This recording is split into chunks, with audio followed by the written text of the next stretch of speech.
Video को start करने से पहले मैं तुम्हें बता दूं कि फर्स्ट पार्ट अगर नहीं देखा था तो उससे पहले देख लो, क्योंकि उससे ही तुम इन चीज़ों को समझ पाओगे।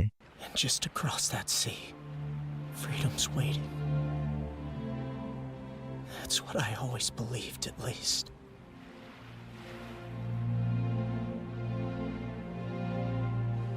But I was wrong. I know what's waiting across the sea now. It's our enemies. Everything we've seen has been exactly as it was in my father's memories. Finally जब एरन और उसके दोस्त उस ओशन को देखते हैं जो कि उन्होंने हमेशा किताबों में ही देखा था, तो सभी बहुत ही खुशी से भरे हुए थे। एक फीलिंग कि अब वो उस जिंदगी से बाहर आ चुके हैं जो उन्होंने इन सालों में जी थी। वहीं एरन जो कि अपने फादर की फ्यूचर मेमोरीज देख चुका था, एरन जो कि इस वर्ल्ड की रियलिटी को जान चुका था, वो बहुत ही हारा हुआ महसूस कर रहा था। वो जानता था कि आगे क्या होगा और वो क्या करने वाला है। He is in a way to be a slave of his future self. जिस ओशन को वो अपनी पूरी लाइफ देखना चाहता था, अब वो ओशन नहीं जिसे उसे देखना है। The ocean was not a symbol of freedom to Aaron, it was just an another wall. एक और ऐसी वॉल जिसे उसे खत्म करना है। सीजन 4 रिजल्ट था उन चीजों का जो अभी तक एरन के साथ हुई। This season is climax of his character and where he shines the most. अभी तक हमने जितनी भी स्टोरी देखी उससे हम समझ सकते हैं कि अभी तक मार्ली का हर टाइटन शिफ्टर एरन के पीछे पड़ा हुआ था और एरन भाग रहा था, पर अब ये बिल्कुल ऑपोजिट है। अब चार्ज एरन के हाथों में है। सर्वे कॉप्स के ऑर्डर को मारना और उनके प्लान्स के हिसाब से चलने की जगह अब एरन ने एक पाथ चूज कर लिया है। ये फर्स्ट हमें दिखता है जब एरन ने मार्ली पर अटैक किया था। यहीं पर जो बात होती है राइनर और एरन की, उसमें बहुत ही कमाल की पैरेलल डिटेल्स दिखाई गई हैं। एक पूरी वीडियो इन दोनों के इस सीन पर बन सकती है, पर अभी के लिए इसे सिंपल रखते हैं। राइनर एक ऐसा कैरेक्टर था जो कि अपने एक्शंस को रिग्रेट करता था। वो ये साबित करना चाहता था कि वो डेविल नहीं है जो कि मार्ली उन्हें समझते हैं, पर इतनी बार हारने के बाद और इतने मासूम लोगों की जान लेने के बाद वो टूट चुका था। वो अपनी डेथ की विश कर रहा था। पर दूसरी साइड एक ऐसा कैरेक्टर है जो कि अपने हर फेलियर्स के बाद भी, हर गोल्स को अचीव करने के बाद भी उसे एक और बड़ा गोल मिल जाता है। वो टूट चुका है, उसने उन खुशियों को खो दिया है जो कि उसके पास थी, पर वो आगे बढ़ता रहता है। Both characters keep moving forward in their own way, two sides of the same coin. This is the most interesting part of the video, the paths Aaron अपने गोल्स को अचीव करने के लिए, अपने फादर को मैनिपुलेट करना, founding Titan लेने के लिए और पोटेंशियली कई पास्ट अटैक टाइटन्स को मैनिपुलेट किया। बेसिकली ये हमें यह दिखाता है कि एरन येगर ने अपनी खुद की स्टोरी स्टार्ट कर दी है। एरन ही वो मास्टरमाइंड था जिसकी वजह से अभी तक ये सब कुछ हुआ। अपने फादर की पास्ट मेमोरीज में जाना एरन के लिए काफी इंटरेस्टिंग था, क्योंकि वहां पर कई खुशी के पल थे जो उसने गुजारे, और ऑफ कोर्स काफी सारे डार्क ट्रोमैटिक एक्सपीरियंस भी। ये दिखाता है कि ये टाइमलाइन कितनी डार्क है और कैसे इसने एरन के उन एक्शंस को इफेक्ट किया। Eren, why do you refuse to end this conflict? What do you plan on doing with Founder's power? I am just me.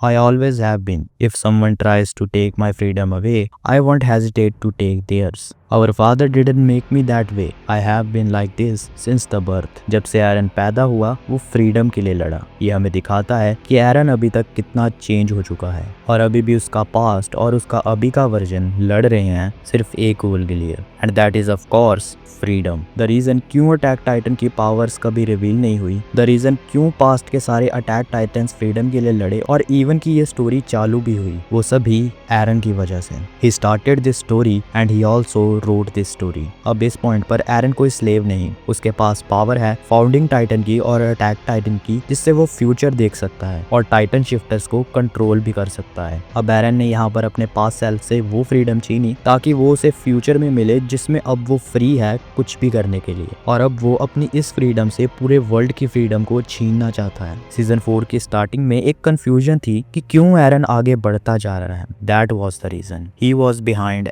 Everything. At this point he is not an antihero और an protagonist, but the main antagonist of the story. Everyone keeps saying Aaron has changed, and I thought he had too. But I wonder if we've all got it wrong. It could be that he's always been like this inside. But if this is the real Aaron Yeager, what did I see in him that made me keep him so close? ये lines Eren के इस twisted character को अच्छे से दर्शाती हैं। A person who changes because of the world around him but at the same time being the same person. In episode number 87 Survey Corps and Eren बाहर की दुनिया देखने जाते हैं कि क्या है वॉल से परे। सेम ओशन वाले सीन की तरह जहाँ सभी इंजॉय कर रहे हैं वहीं एरन टूटा हुआ है। यहीं पर एक और सीन आता है जब मिकासा और एरन यहाँ पर खड़े हुए थे और एरन मिकासा से कहता है कि अगर कुछ हो जाए पर अभी नहीं। ये प्रूफ करता है कि एरन जानता है कि वो क्या करने वाला है and how evil he will be. Eren कहता है कि ये लोग यहाँ पर रह रहे हैं वॉर्स में अपने घर गंवाने के बाद, बिल्कुल हमारी तरह। हमारी रोज की जिंदगी रुक सी गई थी एक दिन, हमसे सब कुछ छीन लिया गया था, उन सब की फ्रीडम छीन ली गई। मिकासा, क्या तुम मेरी इतनी परवाह इसलिए करती हो कि मैंने तुम्हें बचाया था जब हम बच्चे थे, या फिर मैं तुम्हारी फैमिली हूँ? मैं तुम्हारे लिए क्या हूँ? This is the moment that changed everything. Eren खुद से क्वेश्चन कर रहा था कि क्या जो वो करने वाला है वो सही है, क्योंकि मिकासा एरन के कैरेक्टर और इस प्लान का एक मेजर पार्ट है, तो वो उससे अपने वे में पूछता है। अगर उस टाइम मिकासा ने कुछ और कहा होता तो मे बी एरन रम्बलिंग के प्लान के साथ आगे नहीं बढ़ता, but in the and he did. इसी जगह कुछ और चीजें हुई थी जो कि हमें एरन की दो कंप्लीट साइड्स दिखाती हैं। द फर्स्ट वन, जब वो सोच रहा था कि वो इस वर्ल्ड को खत्म कर देगा और वॉल्स के पार हर एक इंसान को मार देगा। Wishing for the destruction of the world is something only a true devil can think of, and devil is of course Eren Yeager. पर इसी के साथ वो रिग्रेट और सैडनेस भी फील करता है उन लोगों के लिए जो कि रम्बलिंग में मारे जाने वाले हैं। यहाँ यह दिखाया भी जाता है जब वो एक बच्चे रैमजी को बचाता है। वो उस टाइम सोच रहा था कि वो उसे क्यों बचा रहा है, जबकि एनीवेज वो उसे मारने ही वाला है, बट फिर भी वो उसे बचाता है। ये इसलिए क्योंकि ऐसे इवल प्लान के बाद भी एरन इनोसेंट लोगों के लिए फील करता है। जब वो उसे बचाता है और ये कुछ वर्ड्स कहता है तो ये उसके किलर या मास मर्डर होने के असाइड उसकी कैरेक्टर डेप्थ को दिखाता है। I am just like you Reiner, a half hearted piece of shit. No, I am not. I am even worse than that. I am sorry. I am sorry. Walls के बाहर जो दुनिया है वो वैसी नहीं जैसी मैंने तब सपनों में देखा था। जब से मैं पैदा हुआ मैंने अपने सामने इन दीवारों को पाया, बहता हुआ पानी, बर्फ के मैदान। मुझे यकीन है कि बाहर की दुनिया इससे बहुत बड़ी है, और जिसने भी उन चीज़ों को देखा है वो दुनिया का सबसे फ्रीएस्ट पर्सन है। This is freedom.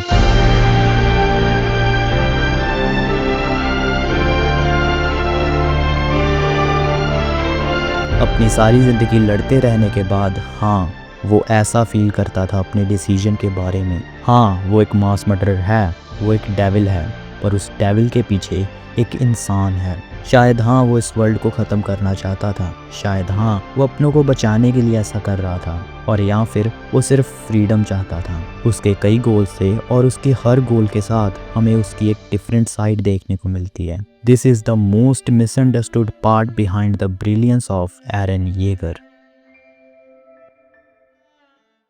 ये एंडिंग हमें एरन के बारे में बहुत चीज़ें रिवील करती है, बट उससे पहले ये एंडिंग एक टाइम लूप भी हो सकती थी और शायद से चेंज भी हो सकती थी। उस पर भी एक वीडियो आएगी, तो चैनल को सब्सक्राइब कर लो। जो चीज़ अभी देखने वाली है वो है एरन की मेंटल स्टेट। स्टोरी में कई पॉइंट्स आए हैं जब एरन ने डिफीटेड फील किया है, पर इस टाइम एरन सबसे ज़्यादा डिफीटेड फील कर रहा है कि ऑफ कोर्स वो मर चुका है। इतनी बार अटैक टाइटन की पावर की वजह से लोगों को मरते हुए देखना, और वो बताता है कि फाउंडिंग टाइटन की पावर की वजह से चीजें एक ही टाइम पर होती हैं, जिसकी वजह से उसे अपनी माँ को भी मारना पड़ा। लोग इस चीज को गलत समझ लेते हैं कि एरन ने अपनी माँ को अपने दोस्तों के लिए मारा, पर नहीं, बिल्कुल नहीं। वो चाहता था कि उस टाइम के एरन में हेट्रेड पैदा हो टाइटन्स के लिए, जिससे वो आज के रिजल्ट तक पहुंच पाए। अब उसने उस गोल को अचीव तो कर लिया था जिसके लिए वो सारी जिंदगी लड़ता रहा। वो रिग्रेट करता है 80% ह्यूमैनिटी को खत्म कर देने का, जिसका पेन वो नहीं सह सकता। जिस चीज के लिए उसने एंडलेसली फाइट की बिना कुछ सोचे, जिसका वो स्लेव भी था, अब उसके पास वो थी, पर उसे जीने के लिए जिंदगी नहीं। इस मोमेंट पर एरन अपने चाहने वालों के साथ जीना चाहता था। उसने सारी जिंदगी फाइट की इतने बड़े गोल के लिए,